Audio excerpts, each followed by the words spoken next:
రాష్ట్రంలో ఇప్పుడు బీజేపీకి టీడీపీ పార్టీకి మధ్య పచ్చగడ్డ వేస్తే భగ్గుమంటోంది. మోదీపై ఇప్పటి వరకు మెతక వైఖరి చూపించిన టీడీపీ ఇప్పుడు మెల్లమెల్లగా విమర్శలు చేస్తూ తమ సత్తా ఏంటో చూపిస్తున్నారు. ఒకవైపు తెలుగుదేశం, మరొక వైపు తెలంగాణ టీఆర్ఎస్ పార్టీ ముప్పేట దాడి చేస్తున్నాయి. తెలుగు రాష్ట్రాల పవర్ ఏంటో కేంద్రానికి చూపించి తీరుతామంటూ ఎంపీలందరూ గట్టిగానే చెప్తున్నారు. ఒకవైపు వినూత్న నిరసనలు, మరొక వైపు వాడిక వ్యాఖ్యలు వెరసి దేశవ్యాప్తంగా బీజేపీ పరువు బజారున పడేలా చేసుకున్నారు. అయితే కేంద్రం మాత్రం ఏపీ ప్రయోజనాలతో మాకేంటి అన్న విధంగా పట్టించుకోకపోవడం ఇప్పుడు ఏపీ ప్రజల్ని మరింత కలిచివేస్తోంది. మాకు చట్టబద్ధంగా వచ్చే హక్కులని మాకు ఇవ్వండి అంటున్నా, మేమెక్కడా ప్రత్యేకంగా కోరుకోవడం లేదు అంటూ ఎంపీలు ఢిల్లీలో కేంద్రాన్ని డిమాండ్ చేస్తున్నారు. అయితే ఇదిలా ఉంటే టీడీపీ బీజేపీ పొత్తుపై అనంతపురం ఎంపీ జేసీ తీవ్ర వ్యాఖ్యలు చేశారు. బీజేపీ ఏపీ ప్రజల మనోభావాల్ని పట్టించుకోవడం లేదని, ఏపీపై ఎందుకు ఇంతటి కోపాన్ని ప్రదర్శిస్తోందో అర్థం కావడం లేదని అన్నారు జేసీ. అంతేకాదు మోదీపై సంచలన వ్యాఖ్యలు చేశారు. టీడీపీ బీజేపీతో చెలిమి గురించి ఆలోచించడం లేదని, ఏపీకి తీవ్రమైన అన్యాయం చేసిన బీజేపీతో తెగదింపులు త్వరలోనే ఉంటాయని అన్నారు జేసీ.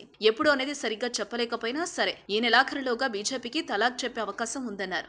ప్రధానికి ఏపీ అంటేనే ఎందుకింత చిన్నచూపు అర్థం కావడం లేదని అన్నారు. ముఖ్యమంత్రి చంద్రబాబు అంటే మోదీకి ఈర్ష్య అని అన్నారు. పార్లమెంటు లోపల బయట నిరసనలు కొనసాగిస్తామని, ప్రజలు కాంగ్రెస్ పై చూపిన కోపాన్ని బీజేపీ పైన చూపిస్తున్నారని జేసీ అన్నారు. జగన్మోహన్ రెడ్డి చేసే డ్రామాలు ప్రజలందరికీ తెలుసునని, అందరూ పట్టించుకోవాల్సిన అవసరం లేదని అన్నారు జేసీ. వార్తావాణి న్యూస్ ఛానల్ ఎప్పటికప్పుడు రాజకీయ, సినీ విశేషాలు, స్పోర్ట్స్ మరియు సాంకేతిక పరమైన మరెన్నో విషయాలను మన ముందుకు తెస్తుంది. మరింత సమాచారం కొరకు వార్తావాణి న్యూస్ ఛానల్ ని సబ్స్క్రైబ్ చేయండి.